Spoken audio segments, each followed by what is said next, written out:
The little boat that almost sank.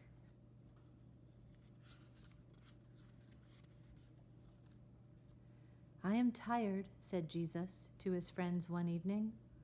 I will send the crowds away, and then I must go into the hills alone to talk to God. You men row across the lake in your boat, and I will meet you after a while. The sun had set like an enormous red balloon, floating down to the edge of the sky. And now the birds tucked their heads under their wings to sleep, and the flowers folded themselves quietly for the night, and the stars prickled their sparkly way into the great black blanket of night. Peter raised his hands in prayer. I will shove the boat off, said James to his friends, as they took up the oars. The only sound was the soft sound of the wind whooshing the waves and the soft slap of oars dipping in water. The wind is getting worse, said John as they had rowed for a bit. We want to make our boat go one way, but the wind is starting to push it the other way. By then the sound of the wind had become like the roar of an angry lion. The little waves turned to big waves, and the big waves thumped and bumped and rocked the boat and splashed water into it. I'm scared, shouted Andrew, above the noise of the wind and the boom of the waves. I am a fisherman and have been in rough water many times, but this is terrible. I am scared. I am too, shouted Peter. If Jesus were here, I would not feel so scared. I wish he had come with us, called another man, wet and trembling and afraid.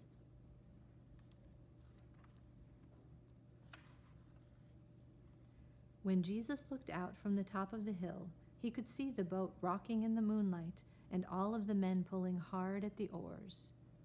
That is a strong wind, he said to himself. It is the middle of the night, and they are getting nowhere. They must be wet and cold and frightened. Down the hill went Jesus, down the hill and over the rocks, down in the dark, until he got to the shore.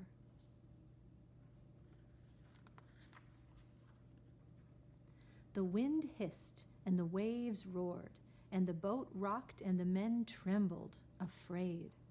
Then they saw Jesus walking toward them on the water, and they were stiff with fear. A ghost, they screamed. The storm is bad enough, but now a ghost.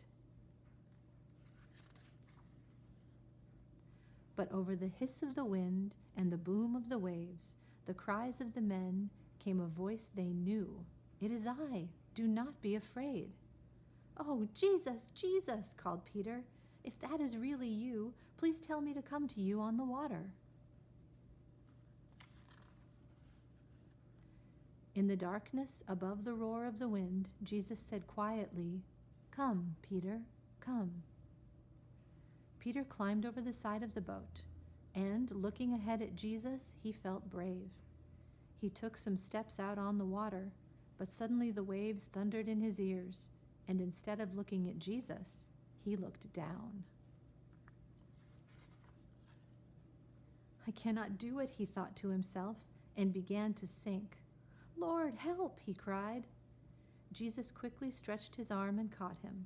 Peter, Peter, you thought you could not do it? Why don't you have more faith in me? Together they climbed into the boat. The wind stopped roaring, and the waves stopped pounding, and the boat stopped rocking, and there came again the gentle whoosh of the waves and the soft slap of the oars dipping in water. Jesus, whispered Peter and Andrew and all of the men, you can make a storm go away.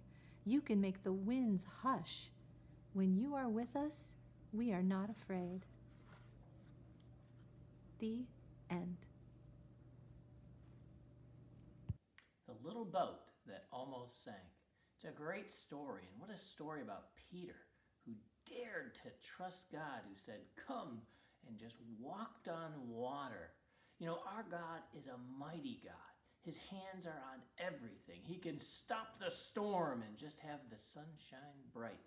He is an amazing God that we worship, and he's a God that we hold on to and trust, for he's the God who is in us. What a gift. What an example for us from Peter.